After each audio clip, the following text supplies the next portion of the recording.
Hello, and welcome to my kitchen. It's not actually my kitchen, it's an Airbnb kitchen, but we're using it for this video. We're going to make mulled wine from non-alcoholic wine, which I have right over here, but you can also use alcoholic wine. It's really up to you. But non-alcoholic wine exists. Apparently they taste really good too, so sweet, let's do it. Over here I have my lovely copper pot that I'm going to make the mulled wine out of. I thought it was very festive and beautiful, so we're gonna go with that. Inside is like the cinnamon and like washed grapes I got from Whole Foods because I'm gonna snack on it while I make the mulled wine. What you'll need for mulled wine is a container to which you can stew the wine. It's recommended to just have it for 30 minutes or to really let it stew as long as you want it to for more flavor. I think that I'm gonna just have it stew for like the next 3 hours or 4 hours until the party begins. If your get together is not happening immediately after, you can store it in the refrigerator until you need it.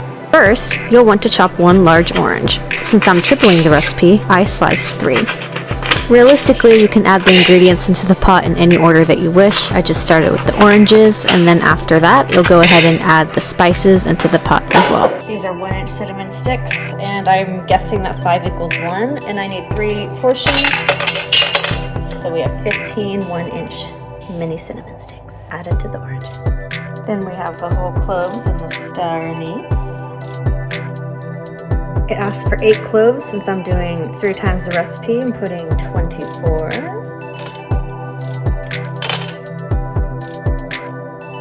And 3 star anise, 3 times that for the recipe is 9 star anise. They're like little stars.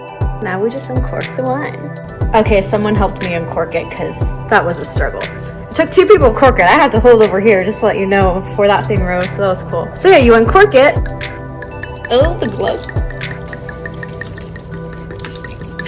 And just pour it in. Alright, and here's everything in the pot. And then you just turn on the heat. Oh, this is gas. Put it to medium high. Bring it to a light boil. And keep that for 20 minutes and then it can simmer until you're ready to use it.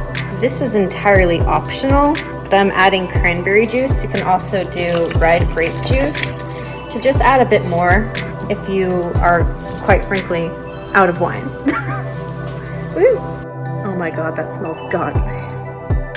Okay, so the ingredients were adjusted and it's currently in a light boil, so that's where you want it to be. And then you just put it to simmer until you need it. It's going to be simmering for a few hours, so that should be good.